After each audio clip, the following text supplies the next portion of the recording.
Hey guys, welcome back to my channel. It has been a minute since I have filmed a video. I apologize for that. Life kind of just got really busy. I had some health issues last summer and that really slowed me down, and then the fall happened and the winter, and with two kids and two different sports, it's a busy season. But we are slowing down with our commitments. We're gearing into summer mode a little bit, and I just missed making videos, so I wanted to fill you guys in on all of the books I've read the first quarter of the year because I haven't made a video in so long. So I just wanted to talk about some of the books that I've read. Okay, so I think I'll just go month by month, starting in January, ending in March, and within each month I'll break it down into categories a little bit, just to keep it a little bit more organized for you guys. So let's get right into it. Okay, so the first book I read this year was Pat of Silver Bush by Ellen Montgomery, and this is the second year in a row that I started my year off with a Montgomery novel, and I loved it. It was great. I love Pat as a character, but even more so, Silver Bush, her home, is a character unto itself, and I love the way that Montgomery writes her nature scenes and just scenes of home life. It just comes alive so well for me, and it was a great start to the year. I chose this one because it has a cat on the cover, and I'm participating in Chantel's Read Your Bookshelf Challenge from Chantel Reads All Day, and so the first prompt was a book with a cat on the cover, so this fit that prompt. The next book I read is called Cozy, The British Art of Comfort, and I don't even have that book anymore. It was just a little book of essays on comfort, how to make a cup of tea, how to just embrace the winter months and the cold winter months. And for me, it was just okay, and I didn't really feel like I needed to keep it, so I've actually already unhauled it. And I'm gonna try to keep these reviews, or like the little blurbs that I say about the books, pretty short because I'm covering 3 months here and I don't want this video to be super long. The next book I read was Joyful Noise, Poems for Two Voices. And Savannah Grace and I were just sitting in the living room, and I saw this on the bookshelf and I picked it up on a whim and we started reading it. And what's cool about it is it's a book for two voices. And so on one side are the lines that one person is supposed to read, and on the other are the lines the second person is supposed to read. So Savannah Grace and I sat there and we read the whole book together, and it's very short. It's a Newbery Award winner, and it was nice. It was unexpected, but it was nice. Okay, so the next book that I read in January was for my in-person book club, and that was The 10,000 Doors of January, and we picked it for two reasons. One, the cover was beautiful, and two, several of us had said that we wanted to read it in the month of January, so we decided to read it. I gotta say, I was a little disappointed. It felt like okay, so first of all, the writing was beautiful, but it felt like the author was throwing everything at us, every trope, every fantastical creature that could exist was in this book, and I was really thinking that every time she opened a door that a new world would be explored, but that was not the case at all. And it was a dual perspective, and one perspective I liked so much more than the other, so it just really fell flat for me, which was kind of disappointing, but that's okay. So Tiffany from Beautiful Minutia and I have been reading through the Stormlight Archive together, and in January we finished it up as far as it is currently published. This is book 4. This is Rhythm of War, and I know that this book gets a lot of hate. A lot of people don't enjoy it as much as the other books, but I really don't understand the hate. Sorry, that's my dog. She and I are alone, so she may be maybe a little bit whiny, wanting some attention. So if you hear her, I apologize. But anyway, I don't understand the dislike of this book. I really liked being in Navani's perspective. I know it was a little bit more scientific, and maybe that's what people didn't like, but I really enjoyed it. And the scenes with Kaladin and his father they were very emotional, and I really just enjoyed this so much. It's not my favorite of the series, but it's also not my least favorite. So I'm excited to have finally finished the Stormlight Archive, excited to read the 5th book when it comes out later in the year. But yeah, I enjoyed another Brandon Sanderson novel. Go figure. Okay, so the final 2 books I read in January are both classics, and at the beginning of the year I made a list of 24 classics that I wanted to read in 2024. The reason I did this is because I've got a lot of classics on my shelf that I have yet to read, and so I wanted to whittle down the number of books on my shelf that are unread. And every time I read a classic, 9 times out of 10 I enjoy it, and I just want to read more classics. I love classics. I just feel like I don't prioritize them or give them the love that they deserve. So I wanted to do that more this year. So the first one that I picked up was Sense and Sensibility by Jane Austen. This is actually the only Jane Austen that I hadn't read yet. And I don't know how I missed this, but I absolutely loved it. I feel like this is my second favorite behind Persuasion. And in my eyes, Jane Austen can do no wrong. It was wonderful. I feel like it's better than Pride and Prejudice. That may be a hot take, but it is my opinion. And I just really loved the Dashwood sisters, both of them, especially the older one, Eleanor. Anyway, loved it. The next classic I picked up was not quite it for me. It was The Phantom of the Opera, and I love this musical. I saw it with my mom and my cousin in New York City, and it was breathtaking and magical and beautiful and amazing. And the book did not live up to that hype for me. I feel like the musical is so much better than the book. I'm sure everyone knows what The Phantom of the Opera is about, but for me, the book fell short. I feel like it's best experienced as a musical. So those were the books I read in January. Now on to February. So the first book I'll talk about that I read in February is Illuminae by Jay Kristoff. And this was for a prompt from the Read Your Bookshelf Challenge, which was read a book over 400 pages. And I read this in one sitting. Okay, so a little bit of a backstory. My son has to get to church early on Wednesdays because he leads worship for the youth. And so my husband took all of the kids with him because I was not feeling great. I picked this up. I finished it by the time they got home from church. I don't know. It was just really captivating to me. So if you don't know, this was, I think, popular several years ago, but it's a science fiction, and some of the pages are normal pages. And then you've got pages that look like this, or they look like this, and even some that the writing looks like this. And so it was a really fast, it was a really fast book. This is an interesting one. It's like a shape. How many times am I going to say this? It's a really fast book to get through, and it kept my attention throughout. And I think it kept my attention so well because of the formatting and how different it was. But basically, there's these 2 corporations, and they're fighting, and they're in space, and they have to evacuate their planet. And so one person is on one ship and the other person is on the other, but there's also artificial intelligence that becomes more human than they think, and they have to kind of deal with that. Anyway, it's the first one of a series, and I really liked it. I know that some people have had problems with this series, but for whatever reason it worked for me, and I really, really enjoyed it. I'm going to continue on with the series.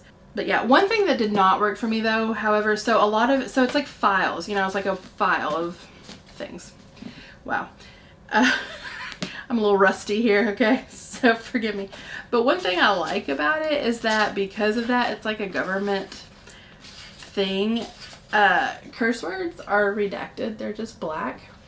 But things that are not is taking the Lord's name in vain. And I was talking to a friend about that, and she said, well, you know, if you're not a Christian, you don't think that that's necessarily a swear word because you're not taught to hold that name in reverence. So I get it, but it was really still annoying to not read any curse words except that. And so that was one of my nitpicky things that I had about this one.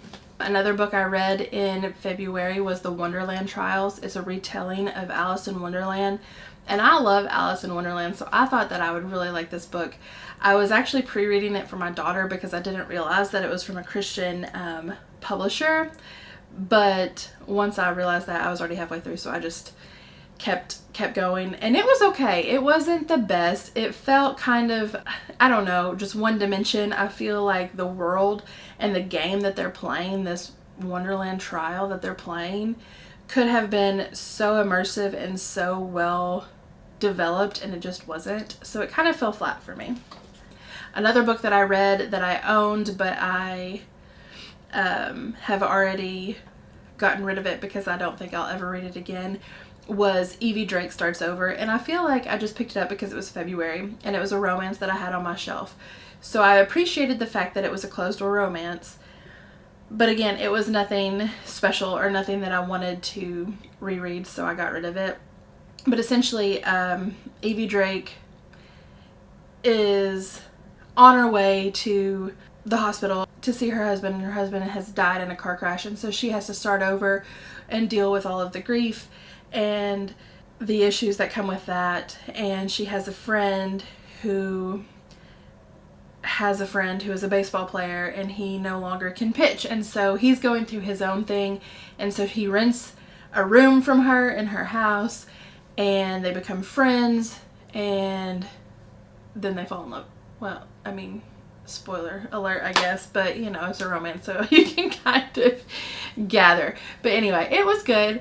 It wasn't anything, like I said, that I would want to read again, but it was a fun time while I read it. Okay, so the next book I read was from an in-person book club, and because it was March, they wanted to read a romance, and one of our members reads a lot of Christian romance, and so she recommended When the Day Comes by Gabrielle Meyer, and it was not for me. I think that I'm the only one in our in-person book club that had a visceral reaction to it that was not positive, and I think one other person didn't care for it, but I loathed this book. And I hate to say that because it's well loved. Like, everyone else in our book club read it, they loved it, they moved on to the second, they're excited about the third one coming out. I know that it's a well loved Christian romance, and I just did not enjoy it. There were some things that were issues for me. So basically, it's a dual timeline, and this girl is what they call a time jumper, I think, a time shifter, something about time. And so one day she wakes up in one time period, the following day she wakes up in the other time period. And there were just so many holes in that, because the whole time I'm reading it, I'm thinking, okay, so you have Christmas in a time that's further away, and you celebrate, and you have Santa, and you have gifts, and you have all of these toys and things, and then the next day you were in the other timeline and you get an orange and a sock for Christmas. I feel like no child will come out of that thinking that that's okay. And there were some issues, and there were a lot of issues for me with the ending. The ending made me so angry. I was reading it on my Kindle and I wanted to chuck it across the room. I was so angry at this ending. But like I said, I was literally the only person that felt this way. Everyone else loved it. So if Christian romance is your thing, it was well written. So if that's your thing and you enjoy that, I would give it a try, but it just was not for me. So the next book I picked up in February is Given Your Words by Sally Clarkson. And I love everything that Sally Clarkson writes. She writes so beautifully, and I love the truth that she presents in her books. And this was all about the words you speak to your children, over your children, around your children. And that is a message that my stepdad has drilled into me since childhood. Words are powerful. You know, there's life and death in the tongue. So this felt like a refresher. There was no new information in here for me, but I still enjoyed it because it's Sally Clarkson and I love the way that she writes. Okay, so the next book I picked up was actually a library book. It was The Scorpio Races, and I had it checked out from my library since November because the book itself is set in November and I wanted to read it in November, and I didn't get to it until February. So there's that. But I did get to it and it was enjoyable.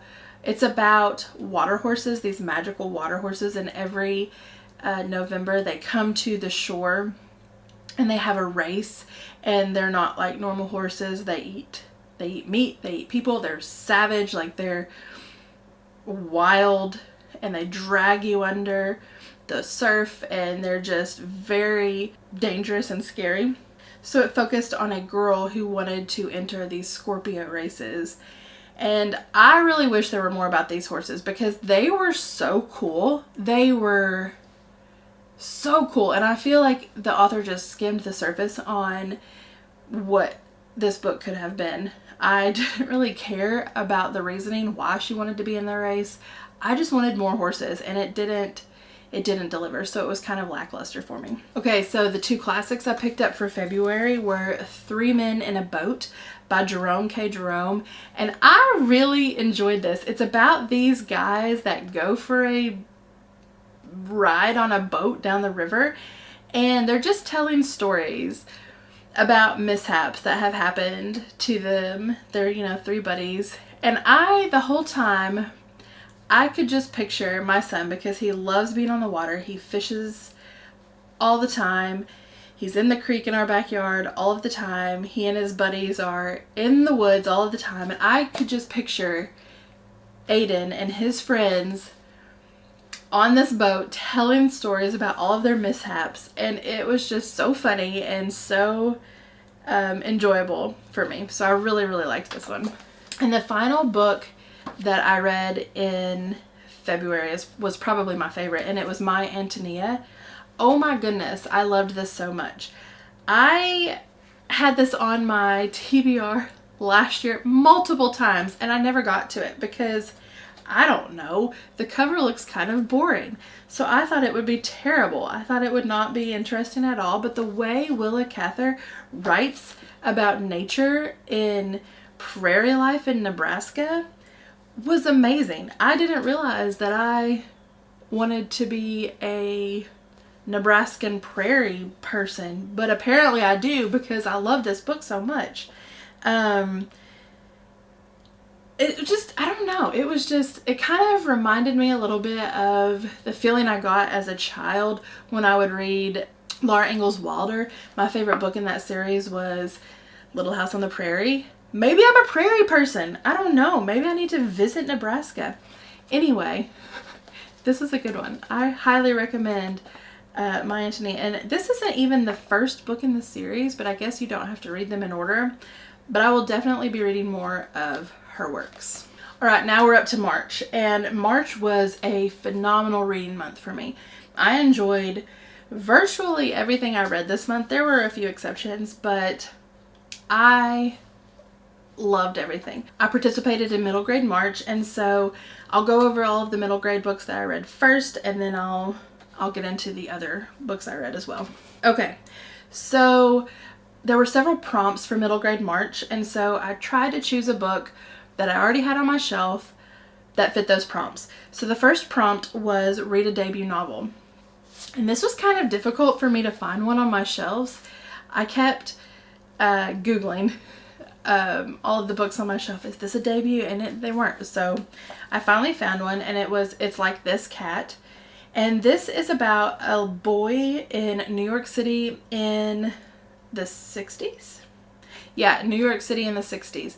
And I just love reading books like this because his life is so completely different than mine ever will be. He's walking the streets at 14 by himself in New York City. He befriends the most unique people in his neighborhood, and he finds a cat and he brings it home specifically because his dad wants a dog, not a cat.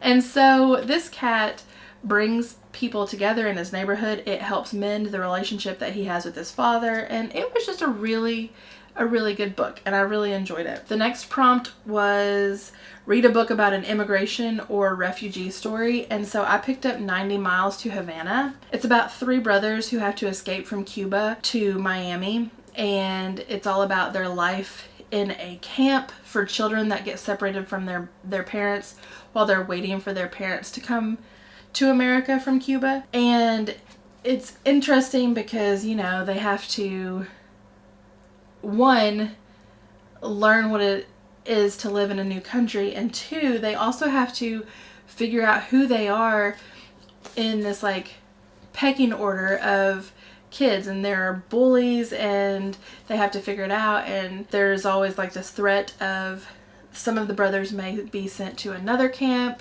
because there's not much room at this camp. One brother may be sent to a foster home, and it was just really enjoyable. I really liked this one as well. Another thing, the reason I picked it up, honestly, is because my husband is Cuban, and I don't know, I just wanted to read something that would, his grandfather came over from Cuba, so I just wanted to read something that kind of gave a nod to his culture as well. The next prompt is to read a book with a one-word title, and so I picked up Free Water. This was the Newbery Award winner for 2023, and it was okay. This was probably my least favorite.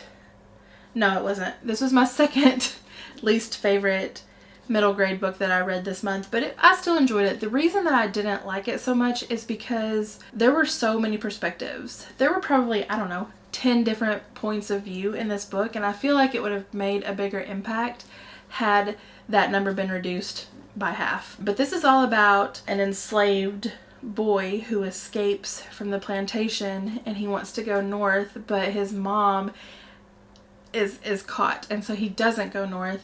So he and his sister find this swamp camp or swampland that is basically its own world in the swamp in the south near their plantation that they escaped from, and it's just a secret community. And apparently these secret swamp communities actually existed, and that was just really fascinating to me. So I enjoyed this one, but not as much as I thought I would. Okay, so the next book, or the next prompt, sorry, was to read a book with an animal on the cover. And for that one, I picked The Elephant in the Room. It's actually my daughter's, and it's been sitting on her shelf unread by either of us for a very long time. And I don't know why it took me so long to read it. The cover is beautiful, for one, and it's about a girl whose mother has to go back to her country of origin. It's slipping my mind where that is at the moment, to fix her paperwork. They've lived in the United States forever, but what they think is going to be a 2 or 3 day trip turns into a month-long ordeal, and her mom is still not home. And so she's dealing with that, and she befriends this older gentleman who has lost his wife and has recently won the lottery, and he buys an elephant. So she takes care of this elephant with him all summer, and it's just a really beautiful story, and I really enjoyed it. Okay, so the final prompt for the middle grade March readathon was a book that you felt like you missed out on. And so for that one, I picked The Wednesday Wars. I do not know why it took me so long to pick this up, but I love this book so much. It's set in 1967. The war is happening in Vietnam, and it's about this boy who on Wednesdays, half of his class goes to the temple, the Jewish temple on Wednesdays, and half goes to the Catholic church, and he is the only one in his class, and so he thinks that his teacher hates him, and so she makes him read Shakespeare. And so there are so many nods to Shakespeare in this, and I just love this book. I don't know why it took me so long to read this, but I can't wait to read OK for Now and more of his work. I don't know if I've ever read any of his work, actually, Gary Schmidt, but it was really good. There were a few other middle grade books that I read in March that were not a part of middle grade March, and one of those was The Eyes and the Impossible, and this was the Newbery winner for 2024, and it is from the perspective of a dog, which I don't really like books from an animal perspective, but I enjoyed this one. This is a dog, and he lives in a park, and he is kind of like the eyes of the park, and so he keeps an eye on everything that's happening. And then a new animal arrives in the park, and this new animal opens his eyes to a world that is much bigger than his park. And I don't know, I just really actually quite enjoyed this one. Alright, so the next book I picked up was actually for the Read Your Bookshelf Challenge, and that was, the prompt was a book with 2 POVs, and so it was Bluebirds, and it is a free verse novel, so it was very quick to read, but it was about Alice, and she is a girl who is journeying from England to the New World, and then she meets Kimmy, and Kimmy is a Native American, and they have every reason to not like each other because there are tensions between the Native Americans and the people that have come over, but they develop this friendship, and it's all about their friendship. The reason that I did not really like this book so much is because the ending was just so bad, and I don't know, maybe I'm not the type of person that can get over a bad ending. Some people can read a book, and if the ending is bad, they still enjoy the book. Maybe that's not me, because the ending was just so ridiculous and so unlikely that it kind of ruined the whole book for me. So anyway, this was not it for me. And the last middle grade book was actually one we read for our in-person book club. We wanted to pick a middle grade, and we chose The Witch of Blackbird Pond. I had never read this in childhood, so I read it for the first time this month, and oh my goodness, it was so good. The writing was beautiful. It's about this girl, Kit, she lives in Barbados, and her grandfather dies, and she's living with her grandfather, and so she boards a ship, and she leaves Barbados and comes to live with her aunt and her uncle, and they are Puritans, and so her lifestyle and theirs completely clash completely, and so she befriends this old lady who the community has shunned because she's a Quaker and they think she's a witch.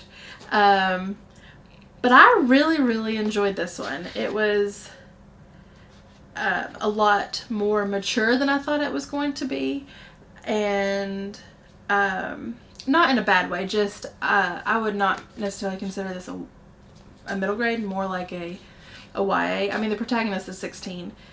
But anyway, it was wonderful. Highly recommend.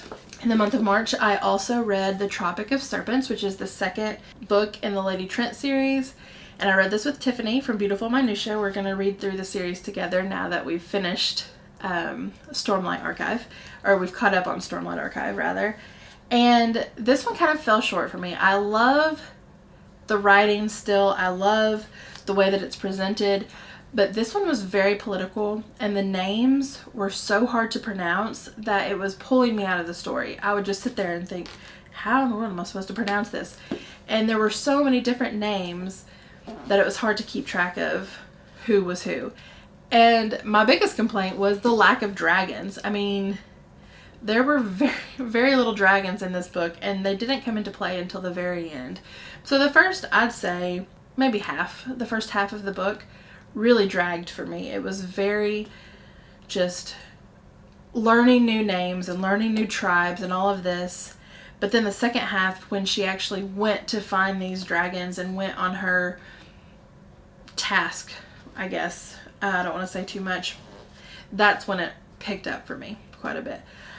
We're going to continue on with the series because I've heard that books 3, 4, and 5, 4 and 5 especially, are great, that this is the the weakest of the series, so I'm excited to continue on with this series, even though this one was a bit of a letdown. I'm also reading, I don't think I said this, but every month I want to read a nonfiction because I do not read a lot of nonfiction at all. It's not really my preference at all. And I wanted to, I have a lot on my shelf, so I wanted to read some that I need to get to. So I picked up My Life in France by Julia Child, and this was really interesting. It was all about her life in France, and she talks about how she met her husband, and she talks about how they're both in the government, and then she, you know, gets out of her job in the government, and how they travel and they live in France for a while, and how her TV show came about and how her book came about. And it was just very interesting. I love all of the photos that are interspersed between or throughout the book. There are some pages of her manuscript that she sent in. There's her and her friends that also co-wrote the book with her. Anyway, so it was just all about her life and her love of French food. And I enjoyed it. All right, the two classics that I picked up in March, I about said January, in March were Heart of Darkness by Joseph Conrad, and this was a little difficult for me. So I've noticed about myself that if I listen to a book on audio, I do not retain it nearly as well as I do a physical book. And even if I read it on my Kindle, I feel like I don't retain it as well as a physical book. But anyway, this one I listened to on audio, and I feel like had I read this physically, my feelings on this would be different. But because I listened to it, I did not really like it. The writing was great, but it just, I don't know.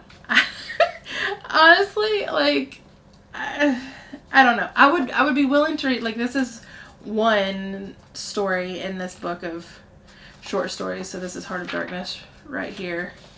So I would be willing to read another Joseph Conrad. And honestly, I think that I would like to read Heart of Darkness again, but read it physically. And I think that I would get more out of it. The next classic I picked up, I actually started on audio, and I had to quit because I could not listen to it. It was just too much. And that was The Adventures of Huckleberry Finn. I read The Adventures of Tom Sawyer a few years ago, and I do not remember it being so racist as this book. This book was so hard for me to listen to because of the racism throughout, and I feel like it. So Huck was a likable character. His adventures on the river were fun. Like, I liked traveling with him down the river. What I did not like was the way that he viewed Jim, who is a runaway enslaved man, and how he viewed him and how he spoke to him, and it was just rough. And I feel like towards the end his feelings towards Jim have changed, but I don't feel like his feelings towards the entire population of enslaved people changed, just Jim. And that was just because he spent so much time with him on the river.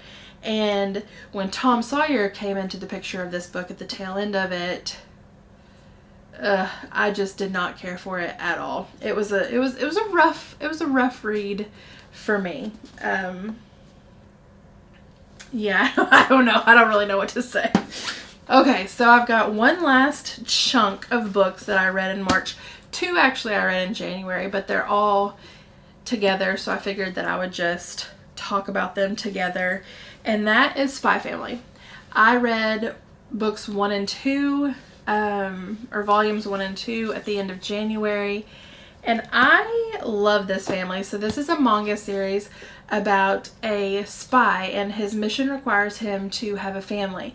So he adopts a little girl who he does not know is a telepath, and they have to find a wife for him, and the wife that he finds is an assassin. So the little girl, of course, knows that her dad is a spy and her mom is an assassin, but nobody else knows. And so it's just a whole lot of fun.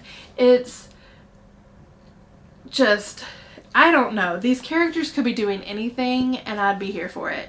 So I feel like my favorite of the series so far that I've read is probably book 8. They're on a cruise ship and it's just ridiculous and silly. And then my least favorite is 9. This is Anya, the little girl, is her friend, and her obsession with Lloyd, the dad, is just weird to me, and it was hard to read.